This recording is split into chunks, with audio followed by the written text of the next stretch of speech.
Bienvenidos a todos, mi nombre es Lizeth Lara y soy gerente del área de Risk Advisory Services de RSM México y les agradezco mucho que nos puedan acompañar el día de hoy en el segundo conversatorio organizado por RSM Latinoamérica. Estos conversatorios son impartidos por nuestros expertos en el área de gestión de riesgos, la cual brinda servicios de auditoría interna, consultoría de tecnologías de información, gobierno corporativo, administración de riesgos y prevención de blanqueo de capitales o lavado de dinero. En esta ocasión estaremos platicando con 3 expertos de la firma sobre la transformación digital, los riesgos de ciberseguridad y teletrabajo. Pero antes me gustaría hablarles un poco más de RSM Internacional. RSM es la sexta red más grande del mundo de contabilidad, auditoría y consultoría. Tenemos presencia en más de 120 países con 810 oficinas y más de 43,000 colaboradores. Y nuestros clientes van desde compañías emprendedoras enfocadas en el crecimiento hasta organizaciones multinacionales líderes en su industria. En RSM trabajamos juntos a nivel global y local para brindar a nuestros clientes un servicio consistente que supere sus expectativas en cualquier lugar del mundo. En cuanto a RSM Latinoamérica, está conformado por 19 países, con 77 con más de 2,900 colaboradores, los cuales trabajamos como un equipo integrado y compartimos nuestras habilidades, conocimientos y recursos con el fin de brindar a nuestros clientes servicios que maximicen su potencial y los apoyen a afrontar el futuro con confianza. En cuanto a nuestros servicios, los principales son los siguientes: auditoría de estados financieros, así como revisiones especiales y de procedimientos convenidos, servicios de contabilidad en outsourcing, procesamiento de planillas o nómina, así como elaboración de reportes financieros. En el área de impuestos, brindamos servicios de planeación fiscal, precios de transferencia, declaraciones fiscales, peritajes, así como auditorías de cumplimiento. Y por último, en el área de consultoría contamos con diferentes expertos en gestión de riesgos, servicios financieros, legales y de recursos humanos. Como mencionamos anteriormente, en el área de RAS contamos con los servicios de auditoría interna en outsourcing o co-sourcing, consultoría en tecnología, incluyendo revisiones de controles generales y ciberseguridad, gobierno corporativo, gestión de riesgos y prevención del lavado de dinero.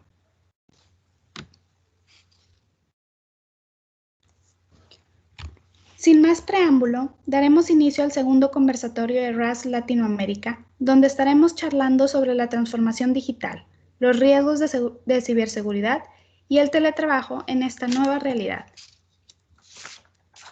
En esta ocasión nos acompañan los siguientes líderes de opinión.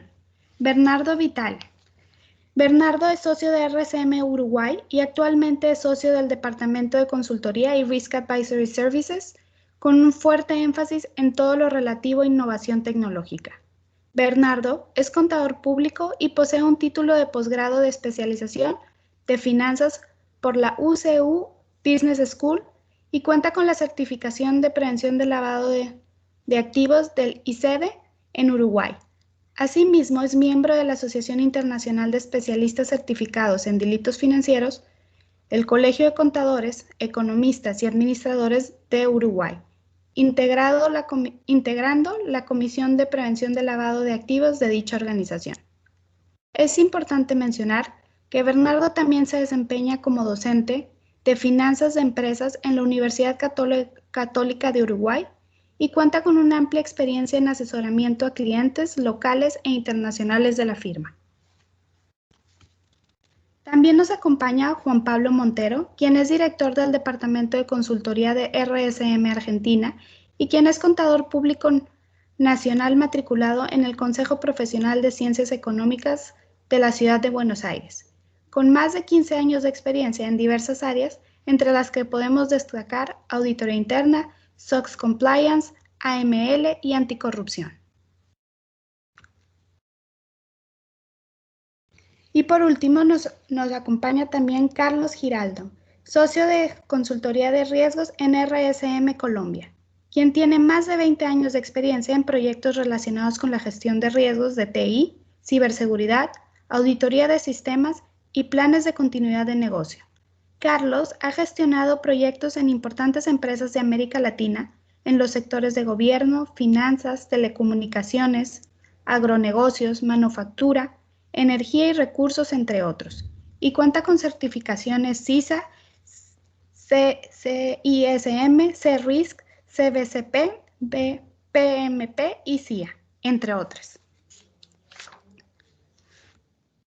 De nuevo, muchas gracias a nuestros expositores. Y para iniciar, me gustaría platicar un poco del tema de transformación digital. Todos sabemos que ante el surgimiento del COVID-19, hemos visto cómo las empresas han tenido la necesidad de implementar cambios en sus procesos y en sus operaciones, lo cual nos lleva al primer cuestionamiento. Bernardo, ¿tú qué opinas sobre la transformación digital? ¿El día de hoy es una opción o una obligación para las organizaciones? Muchas gracias, Lisette.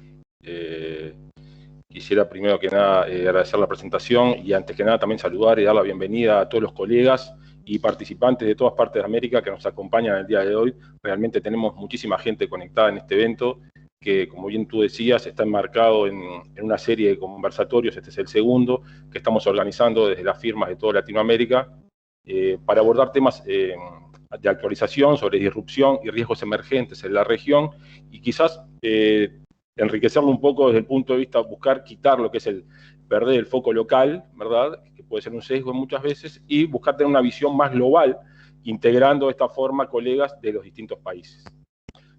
Bueno, antes de contestar tu pregunta, Lisette, me gustaría compartir un siguiente slide, una imagen con todos ustedes. A ver si podemos compartir la siguiente imagen.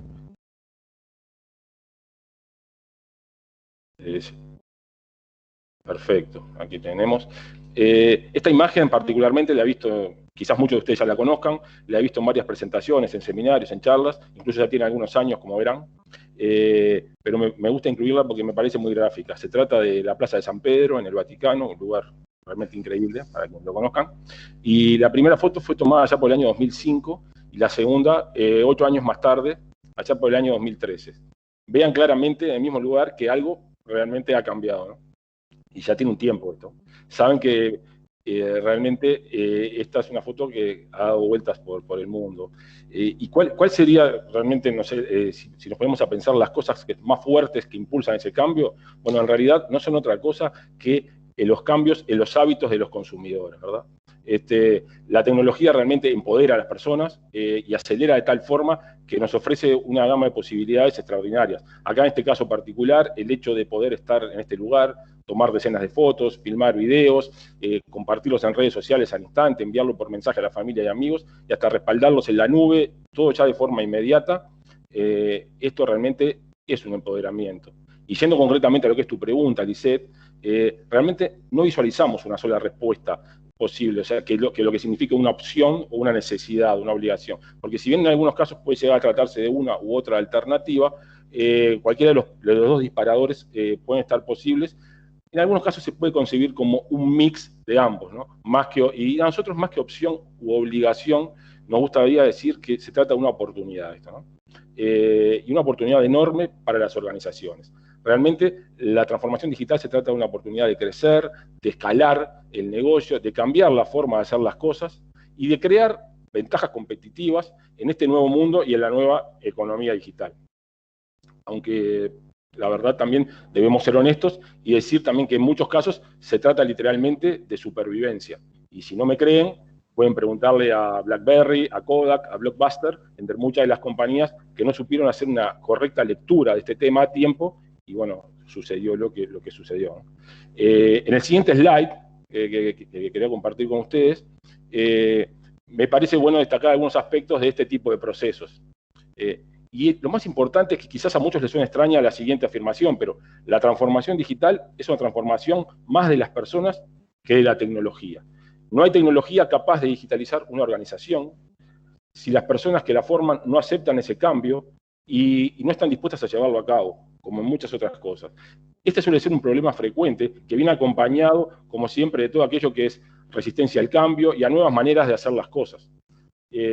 Pero la mala noticia es también que existen más problemas en este camino que hay que sortear. Y entendemos que un problema muy importante es la diferencia de concepción entre el avance en el mundo digital, ¿verdad? Nosotros estamos acostumbrados a que todo lo estamos midiendo en forma lineal, una distancia, el crecimiento de unas ventas, X $100.000 para el año que viene, el crecimiento de un porcentaje de ventas, todo eso lo vamos midiendo en forma lineal, pero para nuestra sorpresa, el mundo digital avanza en forma exponencial. ¿Qué es lo que sucede en este caso? Bueno, que la brecha cada vez se va generando y va siendo más amplia, día a día y año tras año, perdón, no nos va dando opción y nos va dejando una brecha mucho más grande que deberemos llenar ese vacío, ¿no? Entonces, bueno, tenemos, como dice ahí el slide, aprovechar el poder de los datos, poner siempre el centro en el cliente, teniendo la capacidad siempre de redefinir procesos y con una fuerte interacción con otras áreas de negocio. Nosotros, por ejemplo, en nuestra firma aquí en Uruguay estamos desarrollando robotización automática de procesos, RPA, y cuando trabajamos intentando robotizar procesos, muchas veces tenemos que redefinir esos procesos, y ni que hablar que tenemos que interactuar con otras áreas de negocio que son las quienes conocen más del proceso para conocerlo a fondo y poder desarrollar la automatización. Realmente no se puede innovar en forma aislada, ¿verdad? Esa es un poco la premisa, ¿no? Bernardo, Dime. yo te quiero hacer una consulta para afinar un poco el concepto de transformación digital. Por ejemplo, la simple adopción de adoptar nuevas herramientas, ¿eso es transformación digital? ¿Puedes clarificarnos un poquito para que se nos sea más tangible este concepto? Sí, gracias, Juan Pablo. Es interesante la pregunta porque se tiende a una gran confusión con este tema. Hoy la tecnología nos abruma, como decíamos, y se puede adquirir. Tenemos cientos o miles de aplicaciones, soluciones, pero el verdadero desafío de transformarse es ir repensando la organización. Tenemos que tener mucho cuidado en no confundir transformación digital con el uso de tecnología, exactamente, porque eso puede ser simplemente digitalizarse. Y ojo que no está mal, porque podemos ir tomando herramientas nuevas, podemos ir digitalizándonos, pero no estar en presencia de lo que es una transformación digital. La transformación es lo que le sucede a las personas cuando adoptan nuevas, innovadoras maneras de hacer esos negocios, ¿tá? Por ejemplo, sí con base en fuertes avances tecnológicos. Y otro punto que quizás muchos de ustedes también lo hayan escuchado, es que vemos frecuentemente creer que el único objetivo de la transformación digital es que mi empresa tenga un nuevo canal de ventas a través de la web y ahora se dedica al e-commerce. Y ahí ya creemos que estamos transformados digitalmente. En algunos aspectos puede entenderse que sí, pero eso es como un simple píxel dentro de una gran pantalla. Transformarse realmente va mucho más allá de eso. Se trata de un profundo cambio en la manera de pensar, de una concepción diferente del temor a equivocarse. En lo que es TI, en el mundo de TI, hay muchísimas cosas que pueden salir mal, ¿no? Por lo tanto, se trata de generar esos entornos de prueba, esos ambientes de testing, como se los conoce, adecuados, para ir generando esos errores que sin duda van a existir y son parte de este nuevo proceso. Es parte del proceso de cambio. A nosotros, particularmente, que tenemos una formación como contadores, venimos con la cabeza del mundo contable, el mundo de las finanzas, nos cuesta mucho admitir que eso sea así, que se tenga que admitir el error. Pero bueno, en el mundo de TI, de eso se trata. Transformación digital es una forma distinta de pensar en la que la innovación y la creatividad siempre deben estar presentes, ¿no? Es necesario el trabajo en equipo y la colaboración de los distintos sectores de una compañía. No puedo pensar en realizar cambios sin tener en cuenta aspectos clave como la arquitectura de TI necesarias o aspectos tan sensibles como puede ser la ciberseguridad, por ejemplo. Nosotros tenemos ahí en el slide que tenemos en pantalla, vemos un montón de soluciones que tenemos hoy en día al alcance de la mano, vemos soluciones mobile, Internet de las cosas, tenemos el cloud, la nube privada, nube pública, hoy se habla de nube híbrida, en fin, la oferta es enorme, pero nosotros tenemos que saber cómo adecuarla a nuestra organización, a nuestra compañía. Hoy, por ejemplo, tenemos movilidad y descentralización en el trabajo, con todo lo que significa teletrabajo, y eso creo que da lugar a una oportunidad. Deben aprovecharse esas formas para adoptar esas nuevas tecnologías y repensar definitivamente el negocio, ¿no? Y las oportunidades, nosotros entendemos que se dan a gran escala, y puede ser a nivel de cliente-producto, mejora de productividad, reducción de los costos, mayor conocimiento de los clientes, una nueva cultura de la innovación. Ahora, para un poco redondear lo que es tu pregunta, Juan Pablo, aquí surgen algunas preguntas a veces, por ejemplo, y que los clientes y a veces nosotros mismos nos realizamos. Es ¿cómo podría llegar yo a entregar un servicio o producto digital a mi cliente? ¿Cómo podría cambiar? Mi producto es muy tangible, ¿cómo podría entrar mi producto dentro de lo que es transformación digital? Y esto parcialmente a veces puede ser verdad, pero no solo se debe repensar directamente en el producto o servicio final, sino un paso hacia atrás, y es en todos los procesos internos, ¿verdad? Y en el entorno que lleva ese producto. Y allí es donde podemos ver la manera de transformarlos. Déjenme ponerles un ejemplo, porque me gusta mucho hablar de casos reales, y es el caso de Lego, por ejemplo. Una empresa que todos conocen, que fabrica los famosos bloques de colores para armar. Ellos hace años ya estaban necesitando una transformación, pero el producto siguen siendo los mismos bloques, esos bloques tangibles que ellos que comercializan, ¿verdad? Por lo tanto, decidieron aprovechar la gran cantidad de público cautivo que tienen a lo largo del mundo, público pequeño y no tan pequeño, y decidieron probar con una experiencia de usuario más cercana, ¿verdad? Esta estrategia de negocio, porque recuerden, detrás de esto siempre tiene que estar la estrategia, ellos ya desde hace algunos años están incorporando una plataforma digital de crowdsourcing, que es una plataforma colaborativa, que se denomina Lego Ideas. Está en la web, la pueden todos visualizar, y ahí los consumidores desarrollan ideas, algunas más locas, otras no tanto, y algunas ideas son realmente increíbles, y el objetivo es potenciar la innovación de sus productos usando ideas de los consumidores, ¿verdad? Esto pasa a un equipo luego de evaluación de la firma, que toman esas distintas ideas, algunas se desechan, y otras se eligen, se ejecutan, se llevan al mercado, se comercializan, y la persona recibe un porcentaje de los ingresos generados, ¿no? Han buscado interactuar, cambiar un poco su negocio, yendo un paso más atrás y en la parte de elaboración de su producto, ¿verdad? Eso es una forma de transformarse digitalmente y necesariamente no apuntaron directamente sobre el producto final, sino que fueron un paso más atrás. Para finalizar un poco la pregunta, me gustaría compartir un siguiente slide, en el cual corresponde a un estudio que realizó la consultora McKinsey hace algún tiempo atrás. Ellos determinaron hace algunos años que las empresas que figuraban en el índice Standard & Poor's 500, allá por el año 1958, tenían un promedio de vida de unos 60 años, ¿verdad? Hoy esa vida media ronda los 18 años, bastante diferente, y se estima que dentro de unos 7, 8 años, 10 años quizás, el 75% de esas empresas que cotizan hoy en el índice podrían haber desaparecido. Ahí entre ellos calculan que, bueno, podría llegar a haber fusiones, adquisiciones, algunas quiebras. Por lo tanto, a ver, no sé si se va a cumplir esto, pero que va a existir en gran parte, estos números se van a dar. Por lo tanto, entendemos que mucho de este vértigo obedece, sin lugar a dudas, al crecimiento exponencial de la tecnología al cual hacíamos referencia recién. Es simplemente una encuesta, pero creemos que vale la pena tener ese dato presente para un poco cerrar tu pregunta, Juan Pablo, no sé si te queda contestado. Sí, sí, perfecto. Muchísimas gracias. Quedó mucho más claro el concepto y la verdad muy interesante esta última filmina también, este último dato del slide. Realmente nos lleva a pensar muchas cosas respecto a cómo tenemos ideado la organización del futuro y la vida útil realmente hay que tenerlo en cuenta. Muchas gracias. Por favor. Muchas gracias, Bernardo. No, por favor. Bueno, pues sin dejar de lado los riesgos que sabemos que todo cambio trae, a mí me gustaría que Carlos nos compartiera su opinión sobre qué consideraciones pues, en materia de seguridad deben asumirse en este proceso de transformación digital. Muchas gracias, Lisette, por la pregunta y muchas gracias por la invitación a este conversatorio. Bueno, lo primero, muy interesante lo que nos comentaba Bernardo, y no se debería emprender un proceso de transformación digital sin haber efectuado un análisis de riesgos. Este análisis es muy importante para que veamos qué factores han reconfigurado el panorama y dónde se han generado nuevos riesgos.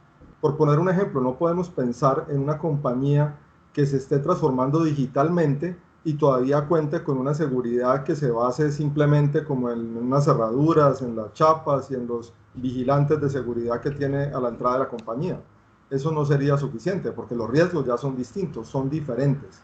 Entonces, bueno, como vemos ahí en esta lámina, algunos de los factores que hay que considerar para este análisis de riesgo son, primero, la desaparición del perímetro. Este es un factor bien importante, ya sea por temas como vemos hoy en día con mayor frecuencia, como el tema de teletrabajo, el mayor uso de soluciones en la nube, el que cada vez las compañías tienen más proveedores de servicios de outsourcing que ejecutan parte de los procesos de la compañía. Todo eso hace que el perímetro ya no es como lo teníamos en el pasado. O sea, ya el perímetro para la seguridad no son los límites físicos de la organización, sino que está por fuera de ella. Entonces, eso es un factor de riesgo adicional y lo debemos tener en cuenta para los controles que vayamos a implementar. Otro de los factores es la naturaleza cambiante de los negocios. Los modelos de negocio están evolucionando, como mencionaba Bernardo, pues se implementan esquemas de e-commerce, tenemos mayor cantidad de aliados de negocios. Entonces, si esos modelos de negocio están cambiando, pues eso también genera unos riesgos adicionales que hay que evaluarlos.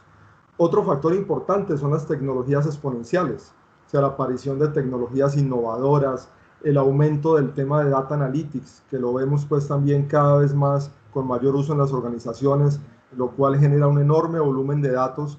Todo eso hay que evaluarlo desde la perspectiva de qué riesgo genera eso para mi organización, cómo estoy protegiendo esos datos, cómo estoy protegiendo la información. Otro factor importante es el tema de la inteligencia artificial y machine learning. También vemos cada vez más en las organizaciones implementando tecnologías de inteligencia artificial, temas de robotics, machine learning. Entonces vemos que cada vez más los trabajos que son repetitivos o trabajos que no generan valor en una compañía, pues están siendo reemplazados en un corto y mediano plazo, pues por soluciones de este tipo de robotics.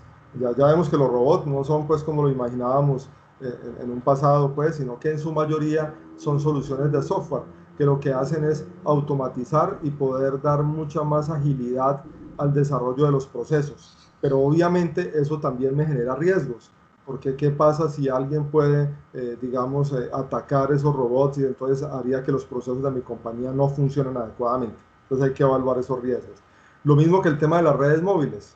Las redes móviles, pues digamos que nos dan la posibilidad hoy en día que nos podemos conectar a nuestros sistemas corporativos desde cualquier lugar, desde cualquier parte donde estemos nos podemos conectar. Eso pues es muy práctico, nos da mucha agilidad.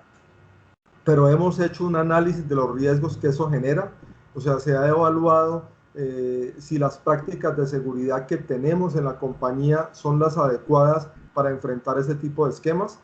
Estoy seguro que muchas organizaciones no lo han hecho, entonces por eso el tema tan importante de evaluar los riesgos. Otro de los factores, el tema del blockchain. El blockchain, digamos, nos genera unas grandes oportunidades para mejorar la seguridad. El tema del blockchain, que de pronto muchos lo conocemos por las criptomonedas, pues realmente es mucho más que eso y es una tecnología muy disruptiva que va a cambiar muchas cosas. Uno de ellos es fortalecer el tema de la seguridad al brindarnos un esquema distribuido para poderlo autenticar, lo cual nos va a brindar mucha mayor seguridad. Otro de los aspectos del Internet de las Cosas, que también vemos un crecimiento exponencial de la cantidad de dispositivos que se conectan a la red hoy en día. En nuestras casas podemos tener múltiples dispositivos, lo mismo en las oficinas, por ejemplo, televisores inteligentes que tenemos en la sala de juntas de la organización.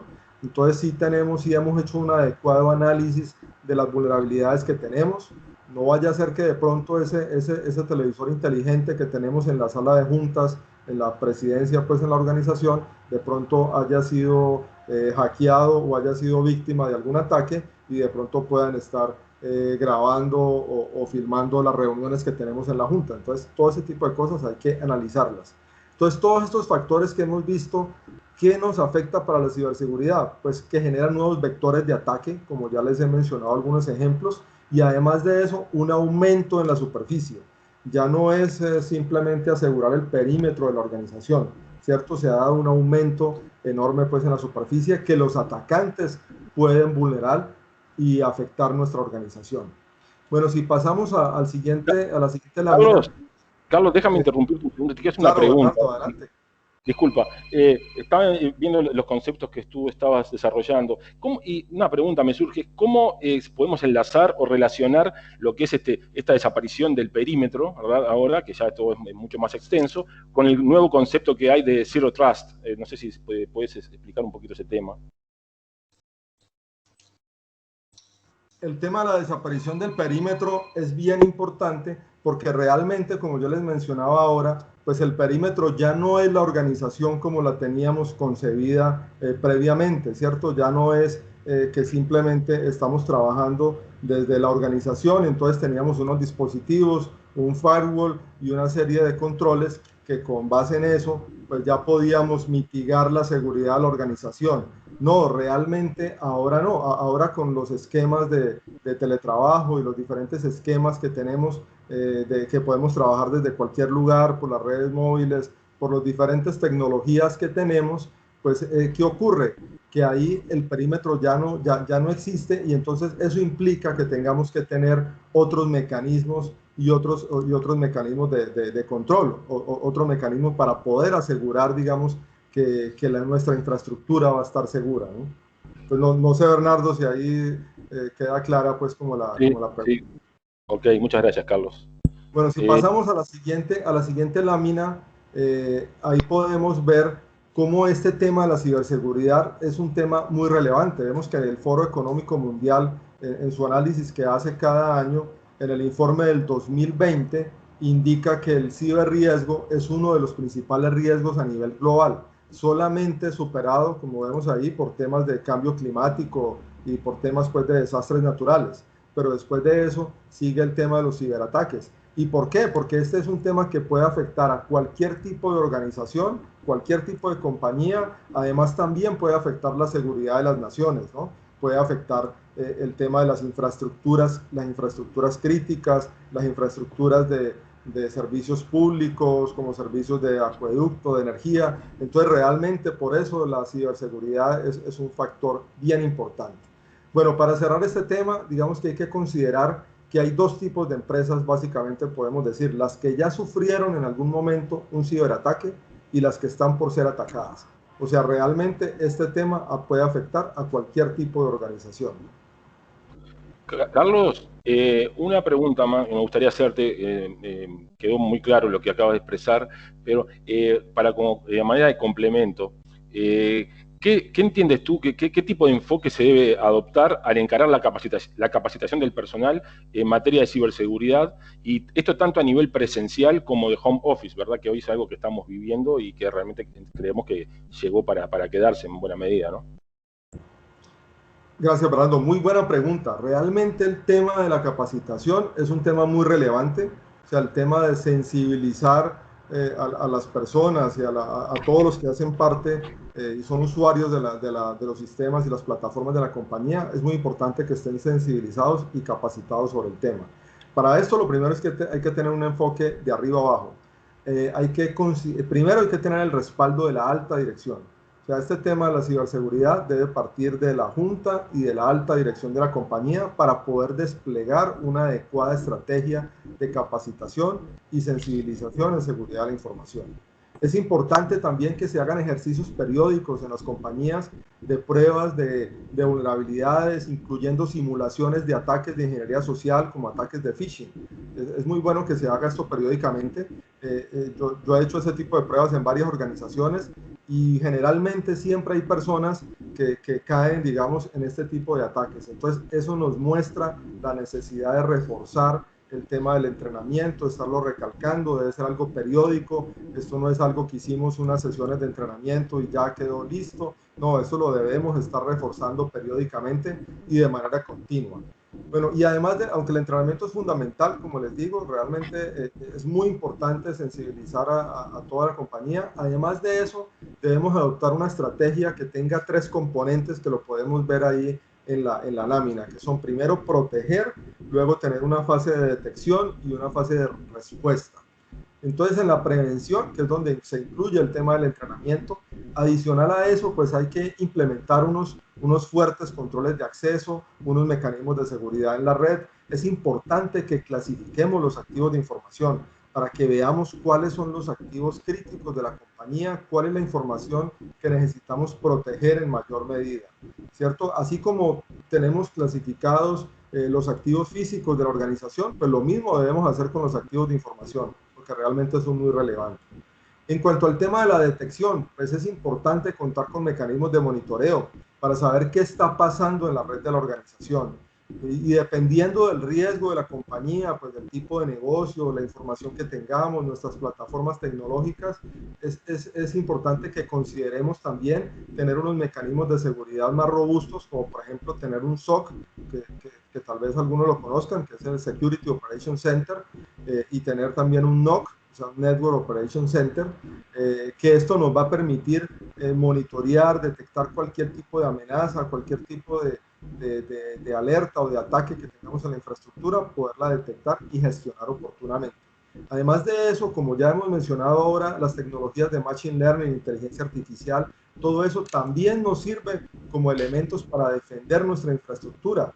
El tema de los logs y los eventos que quedan en todo lo que ocurre en la red, pues todos sabemos que eso genera enorme cantidad de información y es muy difícil que eso de manera manual o que alguien pueda detectar algún tipo de situaciones simplemente revisando los logs. Entonces necesitamos herramientas adicionales como estos temas de análisis de datos, analytics también, para poder analizar y poder tener un monitoreo proactivo y poder detectar cualquier tipo de situación que nos pueda ocurrir en la red.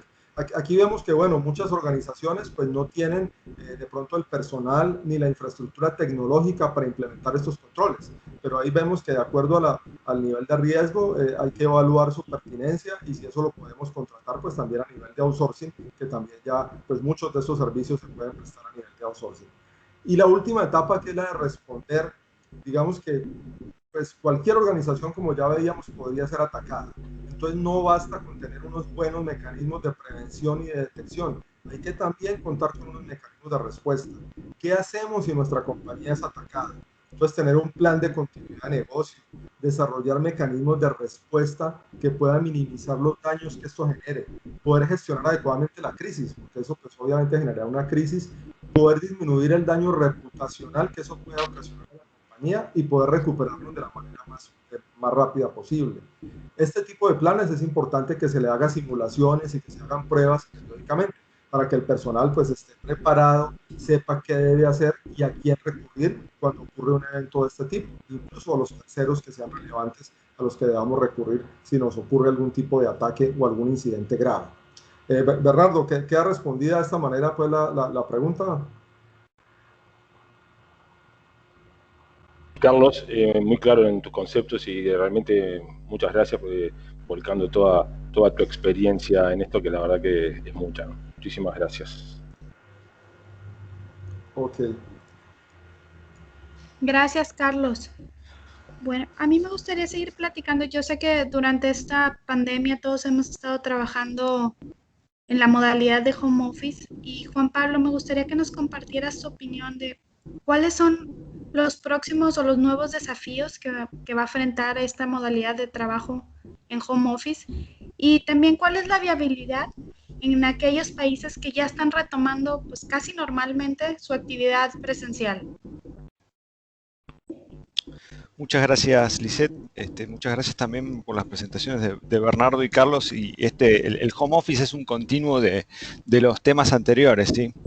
En principio, me voy a sumar a un comentario de Bernardo que dijo, no visualizamos una sola respuesta. En ese sentido, no escapa el tema de teletrabajo a ese tipo de análisis. Hay que hacer un análisis muy pormenorizado, muy particular. No hay una respuesta generalizada, por cuanto esta crisis o esta pandemia nos afectó distinto a los países de la región, y dentro de cada país de la región, inclusive las zonas, provincias o departamentos de un mismo país, tomaron medidas distintas de aislamiento, distintas medidas de cómo atravesar esta crisis. Entonces, en ese sentido, cabe que cada organización se pregunte cómo fue el recorrido en estos últimos meses. ¿Qué experiencias tuvo? ¿Qué experiencias positivas? Recordemos que para muchas organizaciones el teletrabajo era casi ciencia ficción hace 6 meses atrás. Y sin embargo, a las pruebas nos remitimos de que rápidamente equipos se reorganizaron y empezaron a trabajar de manera remota. Pero cabe analizar un poquito cuál fue el recorrido de cada organización, ver cuáles fueron los inconvenientes en la comunicación, ver qué problemas tuvieron los equipos de trabajo, más allá de la parte comercial, que tal vez mencionaba un poco Bernardo en la parte de lo referido a e-commerce, sino en cuanto a cómo trabajó mi equipo, qué problemas tuvo, sin dejar de considerar ciertas particularidades que tuvo este experimento global de home office. En muchos lugares hemos estado trabajando desde casa, pero no en un entorno de home office habitual, sino que hemos compartido el espacio con nuestras familias, nuestros hijos no han podido ir a clases y se han mantenido con nosotros, con lo cual también hay que tener dentro del análisis esas situaciones particulares.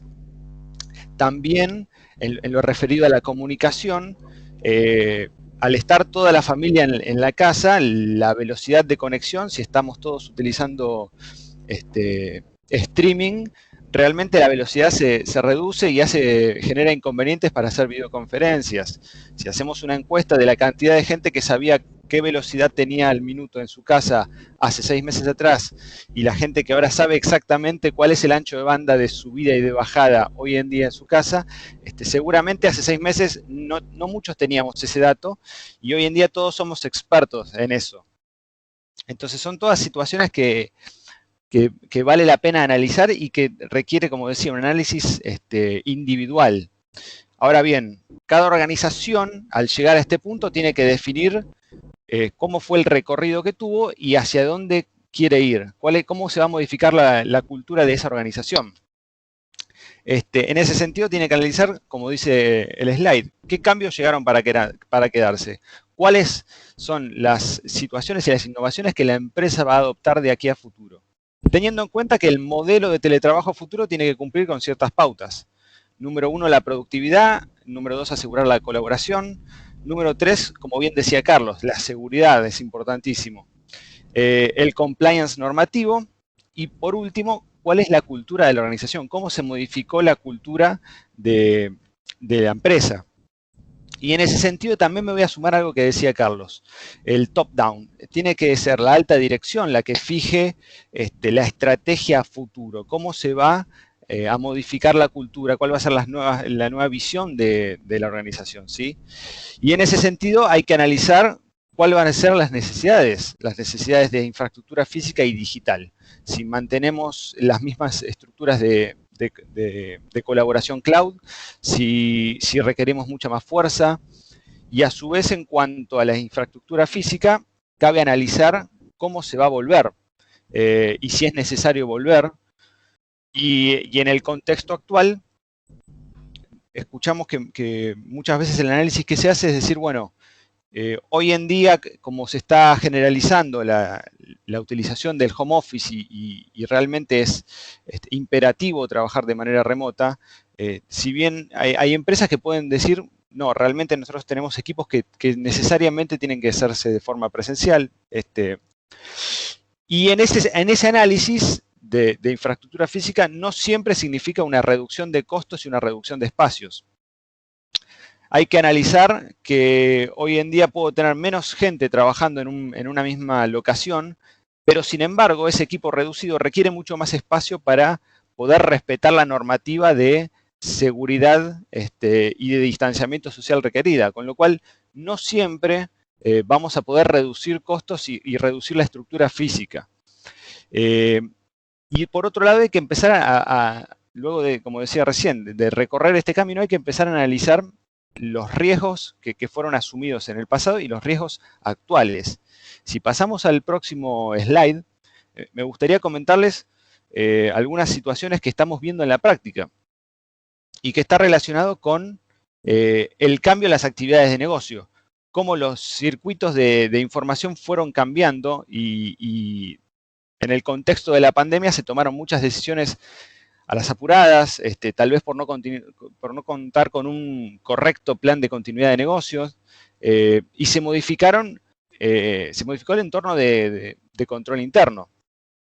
Se modificaron las estructuras, se modificaron los circuitos de aprobación, y cabe analizar cuál es la situación actual de cada organización respecto a eso. el ambiente de control interno con el que cuenta. Algo de esto fue mencionado también en nuestro anterior conversatorio por Edwin Ríos y por Patricio Pérez. Cómo se modificó la matriz de riesgo de la organización por el cambio del teletrabajo, los circuitos de información, las aprobaciones.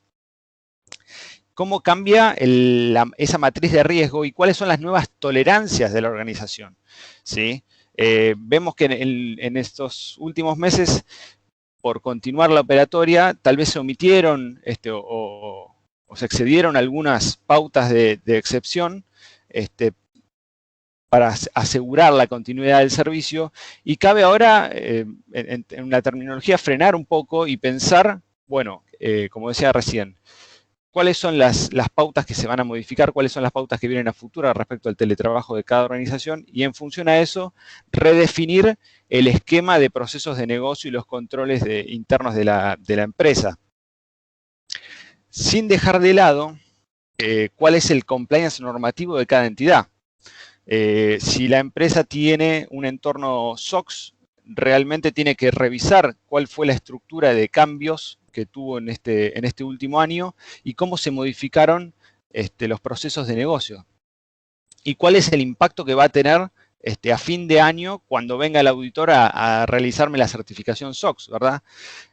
Nosotros en la práctica, ¿qué estamos viendo? Que si nos sentamos en una empresa y que auditábamos el año pasado y que analizamos todos los procesos de negocio y lo hacemos de nuevo este año, nos encontramos con que han cambiado todos, o gran parte, y no siempre asegurando los requisitos mínimos que requiere la normativa, y no siempre pasando un test de diseño adecuado de los controles, y no siempre pasando un testeo operativo de esos controles, ¿sí? Entonces, cabe tener mucho cuidado en lo que es el compliance normativo. ¿Por qué? Porque ya sea por anti-money laundering, o sea por SOX, o sea por anticorrupción, a mí el ente de contralor, la autoridad que me controla, no me va a aceptar como explicación que yo le diga lo que pasa que estábamos en teletrabajo y no mantuvimos los controles que teníamos, ¿sí? Entonces, es adecuado realizar un diagnóstico de cuáles fueron los cambios de los circuitos, cuáles son los nuevos riesgos que tiene la organización, y analizar cómo se puede mejorar. Y no estoy hablando de una gran reingeniería de procesos, estoy hablando de un análisis diagnóstico rápido que permita establecer con facilidad cuáles fueron los procesos que fueron vulnerados y cómo corregirlos a futuro. Y a su vez es recomendable que si yo identifico una problemática dentro de un proceso, analizar retroactivamente para mitigar ese riesgo, qué fue lo que estuvo fallando en los meses pasados y cómo puedo reducir ese riesgo, tal vez sea por legajos AML que fueron completados, fueron realizados de manera incompleta, o procesos de aprobación, como decía recién, que no contaron con la adecuada cadena de aprobación. Analizar retroactivamente también sirve de manera de presentarle, en caso que sea necesario, al organismo de contralor, cuál fue el análisis que se hizo para mitigar el riesgo. Por eso, ya cerrando con este punto, considero que es importante eso, no enfrentarlo con una situación de avestruz, sino que corresponde realmente hacer un análisis, un diagnóstico retroactivo y mitigar ese riesgo futuro. No sirve de nada ocultarlo o ponerlo debajo del tapete, ¿sí? Muy interesante, Juan Pablo, lo que nos has planteado. Desde tu punto de vista, ¿cómo es el futuro del teletrabajo en la región, tanto en materia de evaluación del personal como de la legislación que se debe aplicar? Muchas gracias, Carlos. La verdad que es muy interesante eso y vemos, de nuevo, no es generalizada la respuesta. Sí, en el sentido tal vez del desempeño del equipo, pero hay que tener en cuenta muchas pautas particulares. En principio, obviamente, el desempeño ya está siendo mucho más, si una organización no lo tenía implementado, mucho más hacia resultados, ¿sí? Ya el modelo de tener a la persona sentada a 5 metros y ver que está tecleando se cayó definitivamente. por ende cabe ajustar las evaluaciones de desempeño de las organizaciones para que contemplen las situaciones actuales. Dentro de lo que podemos mencionar es que hay que tener en cuenta las particularidades de cada persona, como decía hace un ratito. Si la persona no tiene un entorno adecuado para poder trabajar desde la casa, tengo que tenerlo en cuenta. Tengo que tener en cuenta las particularidades de horarios. A modo de mención, aquí en Argentina nosotros continuamos con un aislamiento social preventivo muy fuerte. No hay clases en casi ninguna jurisdicción. Por ende, todas las familias estamos en casa. Y eso impacta en el trabajo, definitivamente, en la dinámica del trabajo. Y a su vez, tengo que tenerlo en cuenta cuando yo evalúo el desempeño de esa persona. No puedo dejarlo de lado. Pero a su vez, tengo que tener en cuenta cómo puedo ayudarlo también, ¿no? Y cuando digo también el concepto de medir resultados, no implica medir resultados al final del camino. Tengo que acompañar al equipo, tengo que realizar las mismas reuniones que yo tenía presencialmente, organizarlas a lo largo de la semana y acompañar al equipo. Medir por resultados no significa nos vemos al final del camino. El recorrido del equipo tiene que ser juntos, ¿sí? Entonces, como decía hace un ratito también, el modelo de teletrabajo tiene que asegurar no solo la productividad, sino también la colaboración. Entonces, en ese sentido hay que tenerlo en cuenta también. Y por otro lado, también, adicionalmente, lo que estamos viendo es que pueden surgir cambios en los contextos legales de cada país. Nosotros en la Argentina, hace muy pocos meses se emitió una nueva ley de teletrabajo, que en este contexto todavía no está vigente, pero que va a modificar las relaciones laborales y que nos suma ciertas pautas que tiene que ver con el establecimiento de la jornada laboral, que tiene que haber un horario específico, con un concepto que también estaba en la legislación, o está en la legislación chilena, que tiene que ver con el derecho a la desconexión digital del personal, fijar ciertas pautas de conexión para que la persona pueda estar inactivo y tenga permitido ese inactivo y pueda tener tiempo de ocio, que es un concepto que la Organización Mundial del Trabajo, la Organización Internacional del Trabajo, perdón, ya lo había exteriorizado en muchos reportes, y ahora nuestra legislación local también lo toma, y a su vez la legislación de Chile sé que lo tiene. Las pautas también que yo mencionaba respecto al entorno familiar, la ley también establece que el empleado tiene que comentar cuáles son el entorno del hogar, y si tiene personas a cargo, aclararlo para que eso sea tenido en cuenta. Ya cerrando con este punto, es de esperar que aquellos países que no tengan una legislación que contenga estas particularidades de teletrabajo, que a futuro lo tengan. Es ineludible eso a futuro, con lo cual recomendamos en todo caso seguir el contexto de cada país y a su vez acercarse a las oficinas de RCM locales para hacer un seguimiento adecuado de todo esto que estamos mencionando. Muchas gracias, Juan Pablo. Muy interesante el tema del futuro del home office y principalmente, como mencionas, el contexto legal, cómo está cambiando. Por ejemplo, aquí en México, yo sé que aún no tenemos algo así, pero es importante, como tú dices, tomar las prácticas de otros países y de nuestros compañeros. Es muy interesante. Antes de pasar a las conclusiones, tenemos una pregunta para Bernardo. Si me permiten un momento. Bernardo, la transformación digital es algo genial. Sin embargo, tenemos el riesgo de una caída de la red. ¿Qué se recomienda para solucionar o poder soportar esa caída y dar atención a nuestros clientes? Muchas gracias por la pregunta. Sí que es genial la transformación digital, es verdad, y es una pregunta interesante, la cual agradezco mucho porque está muy relacionada con lo que es el tema de la arquitectura, ¿verdad? Yo debería de evaluar dentro de lo que es transformación digital qué tipo de procesos voy a digitalizar y mis posibilidades desde el punto de vista técnico, ¿no? Sería impensado yo poder digitalizar algo o intentar una transformación digital si mis posibilidades técnicas no son las adecuadas. Tengo que evaluar qué cantidad de clientes van a acceder a mi portal, por ejemplo, si mis servidores van a poder soportarlos, si tengo las UPS adecuadas para que no haya latencias o caídas en el sistema, ¿verdad? Entonces, ese tipo de cosas deben ser aspectos fundamentales en una evaluación previa, ¿no? Y ni que hablar aspectos de ciberseguridad, por supuesto, ¿no?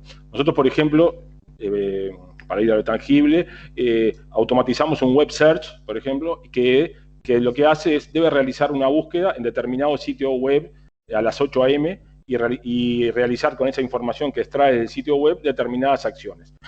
Sucede que este sitio web es un sitio estatal y en algunos casos está caído y eso nos genera un problema a esa hora cuando el robot ingresa a la página, ¿verdad? Nosotros la solución desde nuestro lado que desarrollamos, o sea, todo lo que hasta donde pudimos llegar, es que solicitarle al robot que siga iterando, ¿verdad?, hasta que el sitio lo encuentre disponible y pueda realizar esa automatización. Pero repito, esa es una externalidad que ya no dominamos nosotros y se debe evaluar, ¿sí?, antes de realizar la transformación de ese proceso. O sea, hasta donde llegue nuestro terreno debemos tomar todas las precauciones y las medidas posibles. Pero desde el punto de vista de capacidad, velocidad y disponibilidad, ni que hablar. Y sobre todo también de temas de ciberseguridad. Si no, Carlos me va a matar, señor. Ten en cuenta el tema. Pero bueno, es verdad, sí. No sé si queda contestada la pregunta.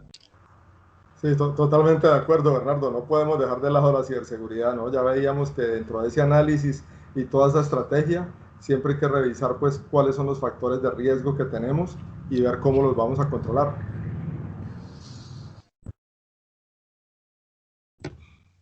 Muchas gracias, Bernardo y Carlos. Tenemos por aquí otro comentario que nos dice: la cultura latinoamericana no está preparada para el home office.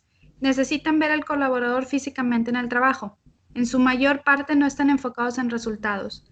Juan Pablo, ¿tú qué opinas de esto? ¿Esto se puede revertir? ¿Cómo podemos cambiar este paradigma de la cultura latinoamericana? Muchas gracias, Lisette, y muchas gracias por la consulta. A priori, hace 6 meses yo firmaba esta declaración abajo, suscribía completamente. En las pruebas creo que nos hemos ido adaptando mucho mejor de lo esperado. No obstante, seguro que tenemos la añoranza de las viejas reuniones de café. Yo tengo reuniones con los clientes en reiteradas oportunidades durante la semana y ellos mismos nos transmiten: extrañamos hacer esto en la mesa de reuniones con vos. Pero la realidad nos indica que o adaptamos nuestra organización al teletrabajo o dejamos de trabajar, porque no está dando, por lo menos aquí, el contexto sanitario adecuado. Entonces, coincido de que tal vez nosotros tenemos una barrera cultural mucho más grande que otros países, porque tenemos otro tipo de proximidad física con las personas. No obstante, no queda otra que recorrer ese camino y aprender a medir por resultados y aprender a comunicarse y a colaborar y a producir de manera remota.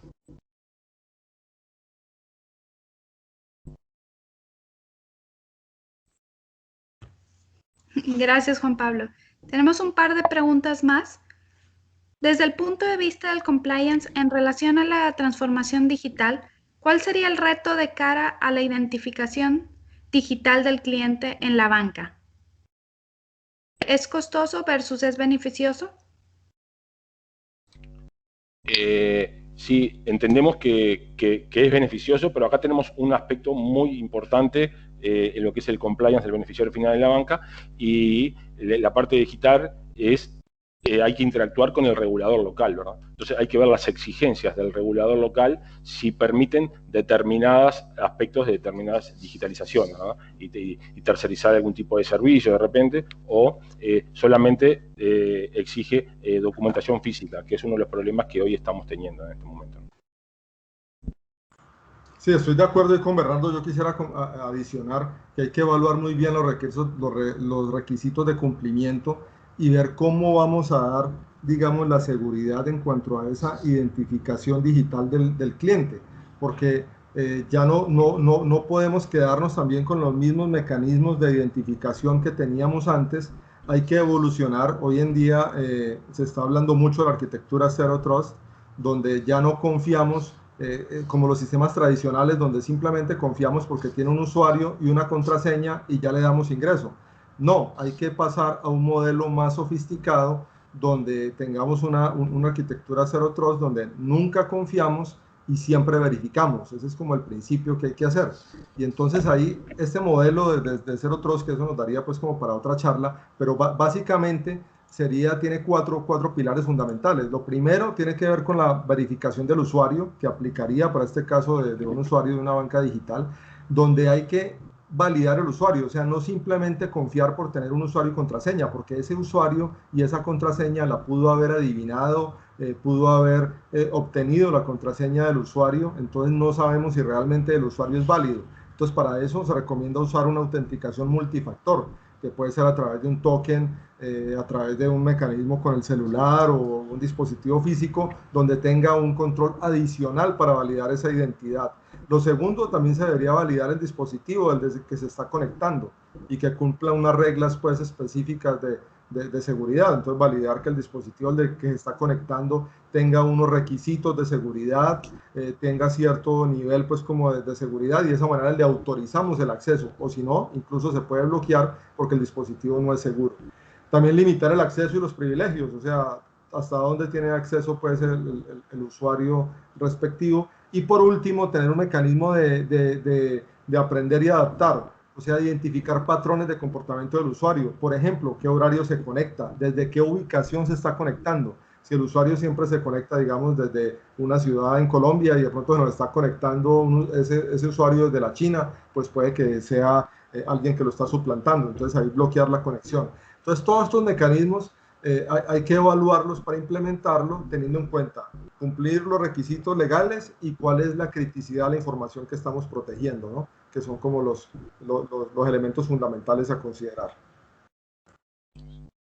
Sí, correcto, Carlos. Desde ese punto de vista entiendo que es bien importante, y por eso creo que estamos avanzando más en procesos digitales, de lo que es en la banca también, relativos más a monitoreo. A veces que ahí sí ya estamos parametrizando mucho y se están avanzando en forma importante, ¿no? Lo que es la identidad digital, cada regulador local obviamente tiene su normativa, pero creo que en el mundo se va a tender a esto, ¿no? Contemplando siempre los aspectos de autenticación correspondientes.